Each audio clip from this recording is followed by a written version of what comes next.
पन्ना 657। एक ओंकार सतगुर प्रसाद राग सोरठ बाणी भगत रविदास जी की।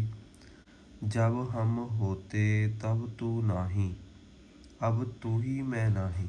एक कबीर जी ਦੀ ਵੀ ਸੇਮ ਲਾਈਨ ਆਉਂਦੀ ਆ ਜਿਵੇਂ ਰਵਿਦਾਸ ਭਗਤ ਦੀ ਆ ਰਹੀ ਹੈ ਵੀ ਜਦੋਂ ਅਸੀਂ ਹੁੰਦੇ ਹਾਂ, ਜਦੋਂ ਅਸੀਂ ਮਤਲਬ ਹਉਮੈ ਦੇ ਵਿੱਚ, ਜਦੋਂ ਹਉਮੈ ਹੁੰਦੀ ਆ, ਮੈਂ ਹੁੰਦੀ ਆ, ਜਦੋਂ ਹਮ ਹੋਤੇ ਤਬ ਤੂੰ ਨਹੀਂ, ਫਿਰ ਤੇਰਾ ਖਿਆਲ ਨਹੀਂ ਹੁੰਦਾ ਜਾਂ ਅਸੀਂ ਤੈਨੂੰ ਸਮਝ ਨਹੀਂ ਸਕਦੇ। ਅਬ ਤੂੰ ਹੀ ਮੈਂ ਨਹੀਂ, ਹੁਣ ਮਤਲਬ ਹਉਮੈ ਖਤਮ ਹੋ ਗਈ, ਹੁਣ ਤੂੰ ਰਹਿ ਗਿਆ ਇਕੱਲਾ। ਮੈਂ ਨਹੀਂ, ਮੈਂ ਨਹੀਂ ਹੈਗੀ, ਹਉਮੈ ਨਹੀਂ ਹੈਗੀ। ਅਨਲ ਅਗਮ ਜੈਸੇ ਲਹਿਰ ਮੈਂ ਉਦਤ। ਅਨਲ ਕਹਿੰਦੇ ਹਵਾ, ਅਗਮ ਮਤਲਬ ਬਹੁਤ ਭਿਆਨਕ, ਜਿਹਨੂੰ ਜਾਣਿਆ ਨਹੀਂ ਜਾ ਸਕਦਾ, ਇੰਨੀ ਤੇਜ਼ ਹਵਾ ਚੱਲ ਰਹੀ ਹੈ। ਅਨਲ ਅਗਮ ਜੈਸੇ ਲਹਿਰ ਮੈਂ ਉਦਤ ਪਾਣੀ ਸਮੁੰਦਰ, ਉਹਦੇ ਵਿੱਚ ਲਹਿਰਾਂ ਉੱਠ ਰਹੀਆਂ ਨੇ, ਹਵਾ ਬਹੁਤ ਤੇਜ਼ ਹਵਾ ਕਰਕੇ ਸਮੁੰਦਰ 'ਚ ਲਹਿਰਾਂ ਉੱਠ ਰਹੀਆਂ ਨੇ, ਪਰ ਉਹ ਲਹਿਰਾਂ ਨਹੀਂ ਹੈਗੀਆਂ, ਉਹ ਹਵਾ ਕਰਕੇ ਪਾਣੀ ਉੱਚਾ ਉੱਠਿਆ ਹੋਇਆ। ਜਲ ਕੇਵਲ ਜਲ ਮਾਹੀ, ਉਹ ਜਲ ਹੀ ਆ, ਜਲ ਵਿੱਚ ਮਤਲਬ ਪਾਣੀ ਹੀ ਪਾਣੀ ਦੇ ਵਿੱਚ ਉਛਲ ਰਿਹਾ ਹਵਾ ਕਰਕੇ, ਪਰ ਸਾਨੂੰ ਦਿਖ ਰਹੀਆਂ ਨੇ ਲਹਿਰਾਂ ਭਿਆਨਕ, ਜਿਹੜੀਆਂ ਜਾਨਲੇਵਾ ਹੁੰਦੀਆਂ ਨੇ। ਇਹ ਗੱਲ ਕਹਿ ਕੇ ਸਮਝਾਇਆ ਹੋਇਆ ਕਿ ਸਾਡਾ ਮਨ ਹੈ ਜੋ ਇਹ ਸੰਸਾਰ ਦਾ ਮੂਲ ਆ, ਸੱਚ ਆ, ਉਹਦੇ ਵਿੱਚੋਂ ਹੀ ਪੈਦਾ ਹੋਇਆ ਲਹਿਰ ਬਣੀ ਹੋਈ ਆ ਸਾਡਾ ਹਿਰਦਾ। ਜਿਵੇਂ ਲਹਿਰ ਵੱਖਰੀ ਦਿਖਦੀ ਆ ਪਾਣੀ 'ਚੋਂ, ਉਵੇਂ ਸਾਡਾ ਹਿਰਦਾ, ਅਸੀਂ ਆਪਣੇ ਨੂੰ ਵੱਖਰਾ ਸਮਝਦੇ ਹਾਂ ਹਉਮੈ ਕਰਕੇ। ਪਰ ਜਲ ਕੇਵਲ ਜਲ ਮਾਹੀ, ਹੈ ਪਾਣੀ ਹੀ ਪਾਣੀ ਦੇ ਵਿੱਚ, ਪਾਣੀ ਦੀ ਉਹ ਲਹਿਰ ਆ, ਜਦੋਂ ਹਵਾ ਸ਼ਾਂਤ ਹੋਣੀ ਆ, ਉਹ ਪਾਣੀ ਨੇ ਟਿਕ ਜਾਣਾ। ਉਹੀ ਗੱਲ ਸਮਝਾਈ ਹੋਈ ਆ। ਮਾਧਵੇ ਕਿਆ ਕਹੀਏ ਭਰਮ ਐਸਾ, ਕਹਿੰਦੇ ਮਾਲਕਾ ਹੁਣ ਕੀ ਕਹੀਏ ਵੀ ਇਹ ਭਰਮ ਕੈਸਾ। ਹੁਣ ਜਿਹੜਾ ਭਰਮ 'ਚੋਂ ਨਿਕਲੂਗਾ ਉਹ ਦੱਸ ਸਕਦਾ ਵੀ ਇਹ ਭਰਮ ਕੀ ਚੀਜ਼ ਆ। ਜਿਹੜਾ ਭਰਮ 'ਚ ਹੈਗਾ, ਹਉਮੈ 'ਚ ਹੈਗਾ, ਉਹਨੂੰ ਤਾਂ ਪਤਾ ਹੀ ਨਹੀਂ ਲੱਗਣਾ ਵੀ ਅਸੀਂ ਭਰਮ 'ਚ।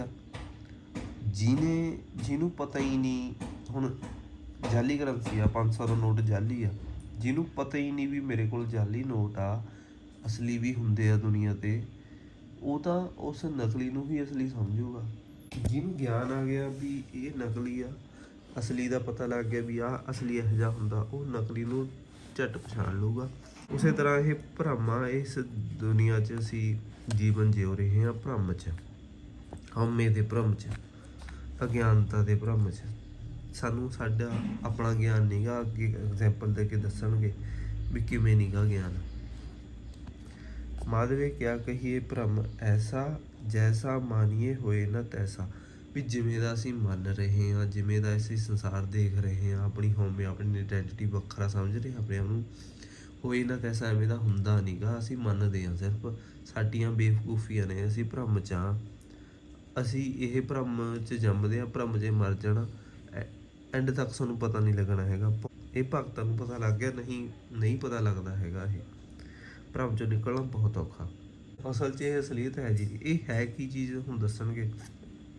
ਰਹਾਉ ਤੋਂ ਬਾਅਦ ਉਦਾਹਰਨ ਦੇ ਰਹੇ ਨੇ। ਨਰਪਤੀ ਏਕ ਸਿੰਘਾਸਣੀ ਸੋਇਆ, ਸੁਪਨੇ ਭਿਆ ਭਿਖਾਰੀ। ਕਹਿੰਦੇ ਇੱਕ ਰਾਜਾ, ਨਰਪਤੀ ਰਾਜਾ, ਇੱਕ ਰਾਜਾ ਸਿੰਘਾਸਣੀ ਮਤਲਬ ਸਿੰਘਾਸਨ ਉੱਤੇ ਹੀ ਸੌਂ ਗਿਆ। ਇੱਕ ਰਾਜਾ ਸਿੰਘਾਸਨ 'ਤੇ ਬੈਠਾ ਸੌਂ ਗਿਆ। ਸੁਪਨੇ ਭਿਆ ਭਿਖਾਰੀ, ਉਹਨੂੰ ਸੁਪਨਾ ਆ ਗਿਆ ਅਤੇ ਸੁਪਨੇ 'ਚ ਉਹ ਭਿਖਾਰੀ ਬਣ ਗਿਆ। ਹੁਣ ਦੇਖੋ, ਉਹ ਰਾਜਾ, ਸਾਰੀ ਪ੍ਰਜਾ, ਇੱਕ ਕਿਸੇ ਪ੍ਰਦੇਸ਼ ਦਾ ਰਾਜਾ, ਉਹ ਸਿੰਘਾਸਨ 'ਤੇ ਬੈਠਾ ਸੌਂ ਗਿਆ, ਉਹਨੂੰ ਸੁਪਨਾ ਆ ਗਿਆ। ਸੁਪਨੇ ਦੇ ਵਿੱਚ ਉਹ ਭਿਖਾਰੀ ਬਣ ਗਿਆ, ਉਹ ਮੰਗਦਾ ਫਿਰਦਾ। ਅਛਤ ਰਾਜ ਬਿਸ਼ਰਤ ਦੁੱਖ ਪਾਇਆ, ਸੋਗਤ ਭਈ ਹਮਾਰੀ। ਕਹਿੰਦੇ ਅਛਤ ਰਾਜ ਦੇ ਹੁੰਦਿਆਂ ਹੋਇਆਂ ਵਿਛੜ ਕੇ ਦੁੱਖ ਪਾਇਆ, ਸੋਗਤੀ ਭਈ ਹਮਾਰੀ।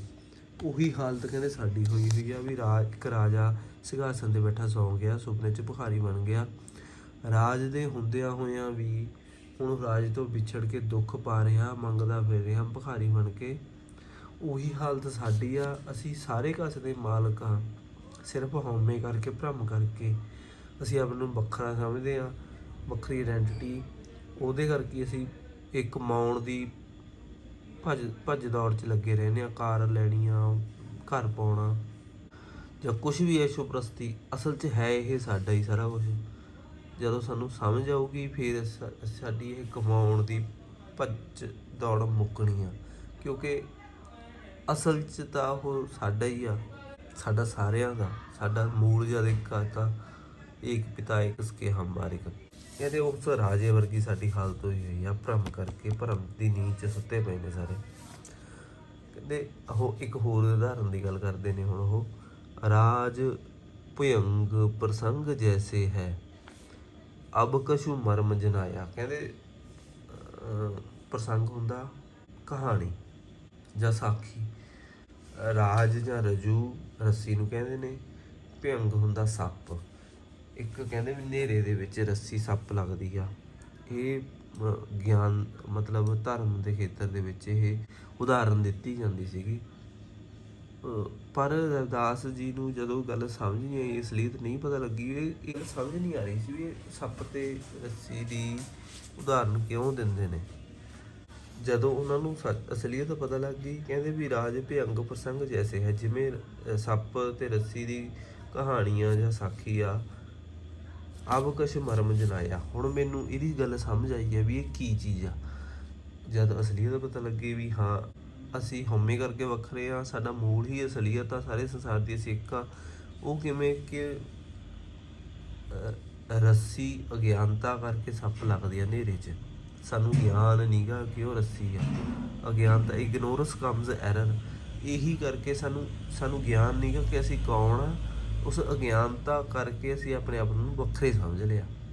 ਕਿਸੇ ਵੀਡੀਓ ਦੇ ਵਿੱਚ ਇਸ ਬੋਲਣ ਵਾਲੇ ਨੇ ਇਹ ਉਦਾਹਰਨ ਦਿੱਤੀ ਸੀ ਕਿ ਮੰਨ ਲਓ ਘਟਨਾ ਹੋ ਗਈ, ਦੁਨੀਆ ਮਰ ਗਈ, ਬਹੁਤ ਥੋੜ੍ਹੇ ਇਨਸਾਨ ਬਚ ਗਏ ਜੰਗਲ ਦੇ ਵਿੱਚ, ਅਤੇ ਉਹਨਾਂ ਦੀਆਂ ਅਗਲੀਆਂ ਪੀੜ੍ਹੀਆਂ ਨੂੰ ਕੁਛ ਪਤਾ ਹੀ ਨਹੀਂ ਲੱਗਣਾ ਹੈਗਾ ਕਿ ਪਿੱਛੇ ਕੀ ਹੋਇਆ ਸੀ ਇਸ ਦੁਨੀਆ 'ਤੇ। ਕਾਰਾਂ ਜਾਂ ਇਹ ਟੈਕਨੋਲੋਜੀ ਕਿਵੇਂ ਆ, ਕਿਸੇ ਦੇ ਹੱਥ ਮੋਬਾਇਲ ਲੱਗ ਗਿਆ ਜਾਂ ਕਾਰ ਲੱਗ ਗਈ, ਉਹਨਾਂ ਨੂੰ ਪਤਾ ਹੀ ਨਹੀਂ ਇਹ ਕਾਰ ਚਲਾਈ ਜਾਂਦੀ ਸੀ ਸੜਕਾਂ 'ਤੇ।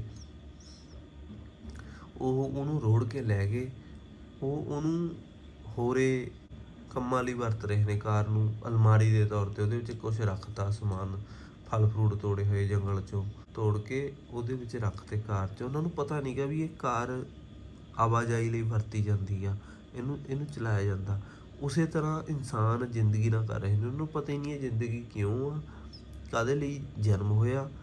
ਜਦ ਪਤਾ ਹੀ ਨਹੀਂ ਗਾ ਫਿਰ ਉਹਨੂੰ ਆਪਣੇ ਹਿਸਾਬ ਨਾਲ ਵਰਤਦੇ ਨੇ, ਆਪਣੀਆਂ ਇੱਛਾਵਾਂ ਪੂਰੀਆਂ ਕਰਨ ਲਈ, ਪਰਿਵਾਰ ਪਾਲਣ ਲਈ, ਜੋ ਵੀ ਸੰਸਾਰ 'ਚ ਚੱਲ ਰਿਹਾ। ਉਹੀ ਇਹ ਉਦਾਹਰਨ ਦੀ ਗੱਲ ਕਰ ਰਹੇ ਨੇ ਵੀ ਅਗਿਆਨਤਾ ਕਰਕੇ ਰੱਸੀ ਸੱਪ ਲੱਗਦੀ ਆ। ਵੀ ਹੁਣ ਮੈਨੂੰ ਸਮਝ ਆਈ ਆ ਵੀ ਗਿਆਨੀ ਲੋਕ ਇਹ ਉਦਾਹਰਨਾਂ ਕਾਹਤੇ ਦਿੰਦੇ ਸੀਗੇ, ਵੀ ਸਾਨੂੰ ਆਪਣੀ ਆਪ ਦਾ ਗਿਆਨ ਨਹੀਂ ਗਾ, ਜੀਵਨ ਦਾ ਗਿਆਨ ਨਹੀਂ ਗਾ, ਤਾਂ ਅਸੀਂ ਆਪਣੇ ਆਪ ਨੂੰ ਵੱਖਰਾ ਸਮਝਣ ਲੱਗ ਜਾਂਦੇ ਹਾਂ। ਬਚਪਨ ਤੋਂ ਆਪਣੀ ਵੱਖਰੀ ਆਈਡੈਂਟੀਟੀ ਕ੍ਰੀਏਟ ਕਰ ਲੈਂਦੇ ਹਾਂ। ਸਾਨੂੰ ਬਚਪਨ ਤੋਂ ਇਹ ਸਿੱਖਿਆ ਮਿਲਦੀ ਆ ਘਰੋਂ ਹੀ ਕਿ ਤੂੰ ਆਹ, ਤੇਰਾ ਨਾਂ ਆਹ ਤੇਰਾ ਮਾਂ, ਆਹ ਤੇਰੀ ਬਾਪ। ਸਾਨੂੰ ਟ੍ਰੇਨ ਕੀਤਾ ਜਾਂਦਾ ਬਚਪਨ ਤੋਂ ਹੀ ਬੱਚੇ ਨੂੰ। ਸਕੂਲਾਂ ਕਾਲਜਾਂ 'ਚ ਜੋ ਸਿੱਖਿਆ ਦਿੱਤੀ ਜਾਂਦੀ ਆ ਉਹ ਤਰੀਕਾ ਗਲਤ ਆ, ਉਹ ਅਵਿਦਿਆ, ਉਹ ਵਿਵੇਕ ਦਾ ਦੀਵਾ ਮੈਲਾ ਕਰ ਰਹੀ ਆ।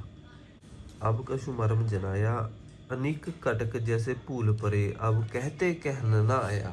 ਕਹਿੰਦੇ ਕਟਕ ਹੁੰਦਾ ਕੰਗਣ, ਅਨੇਕਾਂ ਕੰਗਣ ਭੁੱਲੇ ਹੋਏ ਨੇ, ਹੁਣ ਉਹਨਾਂ ਨੂੰ ਕਹਿਣਾ ਨਹੀਂ ਆ ਰਿਹਾ। ਕਹਿੰਦੇ ਹੁਣ ਮੈਂ ਕੀ ਕਹਿ ਕੇ ਸਮਝਾਵਾਂ, ਜੇ ਮੈਂ ਕੁਛ ਕਹਾਂ, ਇਹ ਕਹਿਣੇ ਵਾਲੀ ਗੱਲ ਨਹੀਂ ਹੈਗੀ, ਸਮਝ ਆਊਗੀ। ਕਹਿੰਦੇ ਜਿਵੇਂ ਕੰਗਣ ਨੇ, ਸੋਨੇ ਦੇ ਕੰਗਣ ਮੰਨ ਲਓ, ਉਹਨਾਂ ਦਾ ਮੂਲ ਕੀ ਆ, ਸੋਨਾ।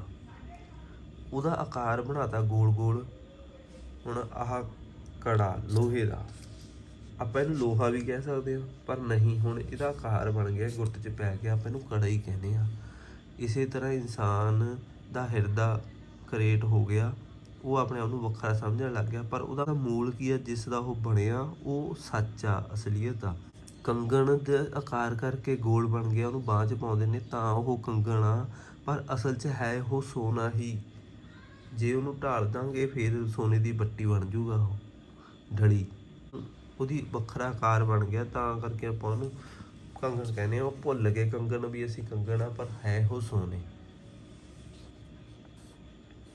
ਇਹ ਗੱਲ ਮੈਂ ਕਹਿੰਦੇ ਮੈਨੂੰ ਕਹਿ ਨਹੀਂ ਹੋ ਰਹੀ, ਮੈਂ ਨਹੀਂ ਸਮਝਾ ਸਕਦਾ। ਜਿਹਨੂੰ ਪਤਾ ਲੱਗ ਗਈ ਉਹਨੂੰ ਇਹ ਪਤਾ ਲੱਗਣੀ ਹੈ, ਗੂੰਗੇ ਦੀ ਮਠਿਆਈ ਆ ਇਹ ਦੱਸਿਆ ਨਹੀਂ ਜਾ ਸਕਦਾ।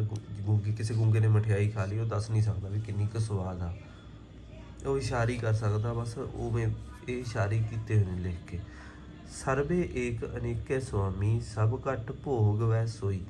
ਸਰਵੇ ਏਕ ਅਨੇਕਾ, ਹੁਣ ਸਾਰਿਆਂ ਦੇ ਹਿਰਦੇ ਵਿੱਚ ਇੱਕੋ ਸੁਆਮੀ ਆ, ਉਹੀ ਅਨੇਕਾਂ ਹਿਰਦਿਆਂ ਦੇ ਰੂਪ ਦੇ ਵਿੱਚ ਵਰਤ ਰਿਹਾ, ਉਹੀ ਸੁਆਮੀ ਮਾਲਕ ਆ। ਸਭ ਘਟ ਉਹੀ ਹਿਰਦੇ ਭੋਗ ਰਿਹਾ ਸਾਰਿਆਂ ਦੇ। ਕਹਿ ਰਵਿਦਾਸ ਹਾਥ ਪੈ ਨੇੜੇ, ਸਹਿਜੇ ਹੋਏ ਸੋ ਹੋਈ। ਰਵਿਦਾਸ ਕਹਿੰਦਾ ਉਹ ਕਿੰਨੀ ਨੇੜੇ ਆ, ਸਾਨੂੰ ਅੰਦਾਜ਼ਾ ਵੀ ਨਹੀਂ ਗਾ। ਜਿਵੇਂ ਸਾਡਾ ਹੱਥ ਸਾਡੇ ਲਈ ਆ ਬਹੁਤ ਨੇੜੇ, ਐਵੇਂ ਉਹ ਹੱਥ ਪੈ ਨੇੜੇ ਆ, ਵੀ ਹੱਥ ਦੇ ਵਾਂਗੂ ਸਾਡੇ ਉਹ ਨੇੜੇ ਆ। ਸਾਨੂੰ ਸਮਝ ਨਹੀਂ ਆ ਰਿਹਾ ਸਾਡੀ ਅਗਿਆਨਤਾ ਕਰਕੇ।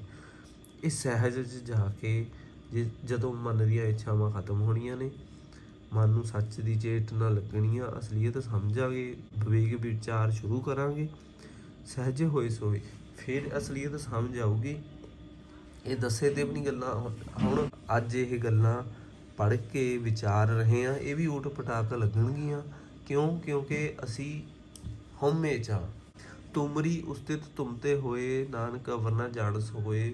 ਤੇਰੀ ਉਸਤਤੀ ਤੇਰੇ ਤੋਂ ਹੀ ਹੋ ਸਕਦੀ ਆ, ਮਤਲਬ ਤੇਰੇ ਗਿਆਨ ਨਾਲ ਤੇਰੀ ਉਸਤਤੀ ਹੋ ਸਕਦੀ ਆ, ਤੇਰੇ ਗਿਆਨ ਨਾਲ ਹੀ ਤੈਨੂੰ ਸਮਝਿਆ ਜਾ ਸਕਦਾ। ਜਿਹੜੀ ਮੇਰੀ ਮੱਤ ਆ ਉਹ ਥੋੜ੍ਹੀ ਆ, ਮੇਰੀ ਮੱਤ ਹਉਮੈ ਦੀ ਆ। ਇਸੇ ਲਈ ਇਹ ਭਾਂਡਾ ਖਾਲੀ ਕਰਕੇ ਸੰਸਾਰਿਕ ਮੱਤ ਜੋ ਹਉਮੈ ਦੀ ਸਿੱਖਿਆ ਉਹ ਸਾਰੀ ਡਿਲੀਟ ਕਰਕੇ ਨਵੇਂ ਸਿਰੇ ਤੋਂ ਸਿੱਖਿਆ ਸ਼ੁਰੂ ਕਰਨੀ ਪੈਣੀ ਆ। ਜੇ ਅਸੀਂ ਨਾਨਕ ਉਹਨਾਂ ਨੂੰ ਗੁਰੂ ਮੰਨਦੇ ਹਾਂ ਤਾਂ ਉਹ ਵੀ ਸਾਨੂੰ ਛੱਡਣਾ ਪੈਣਾ। ਗ੍ਰੰਥ ਨੂੰ ਬਹੁਤ ਉੱਚੀ ਪਦਵੀ ਦਿੱਤੀ ਹੋਈ ਆ, ਸਾਰਾ ਕੁਛ ਭੁਲਾ ਕੇ ਨਵੇਂ ਸਿਰੇ ਤੋਂ ਇਹ ਗੁਰਬਾਣੀ ਨੂੰ ਪੜ੍ਹ ਕੇ ਇਹ ਗੱਲਾਂ ਜੋ ਦੱਸ ਰਹੇ ਨੇ, ਇਹ ਗੱਲਾਂ ਨੂੰ ਵਿਚਾਰ ਕੇ ਸਿੱਖਿਆ ਲੈ ਕੇ ਫਿਰ ਸਾਨੂੰ ਕੁਛ ਸਮਝ ਆਏਗਾ, ਕੁਛ ਪੱਲੇ ਪਏਗਾ। ਜੇ ਉਹ ਵੀ ਗੱਲ ਹਿਰਦੇ 'ਚ ਰੱਖਣੀ ਆ ਅਤੇ ਸਿੱਖਿਆ ਵੀ ਲੈਣੀ ਆ, ਫਿਰ ਨਹੀਂ ਸਿੱਖਿਆ ਮਿਲਣੀ। ਇਹ ਤਾਂ ਸਾਰਾ ਕੁਛ ਡਿਲੀਟ ਕਰਕੇ ਭਾਂਡਾ ਧੋਏ ਬੈਸ ਧੂਪ ਦੋ ਤੋ ਦੁੱਧੇ ਕੋ ਜਾਏ, ਤਾਂ ਦੁੱਧ ਪੈਣਾ, ਅਸਲੀ ਗੁਰਮਤਿ ਦਾ ਗਿਆਨ ਪੈਣਾ ਜੇ ਭਾਂਡਾ ਖਾਲੀ ਹੋਊਗਾ, ਧੋਤਾ ਹੋਊਗਾ, ਬੁੱਧੀ ਖਾਲੀ ਹੋਊਗੀ ਸੰਸਾਰਿਕ ਗਿਆਨ ਤੋਂ। ਉਹੀ ਗੱਲ ਨਾਮਦੇਵ ਨੇ ਇਸ ਤੋਂ ਪਹਿਲਾਂ ਪੇਜ 'ਤੇ ਕੀਤੀ ਆ। ਲੋਕ ਕੁਟੰਬ ਸਬੂ ਤੇ ਤੋੜੇ, ਤੋ ਆਪਨ ਬੇਟੀ ਆਵੇ ਹੋ। ਕੋਈ ਪੁੱਛਦਾ ਵੀ ਇਹ ਜਿਹੜੀ ਤੂੰ ਝੌਂਪੜੀ ਬਣਾਈ ਹੈ ਇਹਦਾ ਮਿਸਤਰੀ ਕਿੱਥੋਂ ਮਿਲੂਗਾ? ਉਹ ਕਹਿੰਦੇ ਨੇ ਵੀ ਇਹ ਸਾਰੇ ਲੋਕ ਆਪਣੇ ਟੱਬਰ ਤੋਂ ਟੁੱਟਣਾ ਪੈਂਦਾ, ਲੋਕਾਂ ਤੋਂ ਟੁੱਟਣਾ ਪੈਂਦਾ।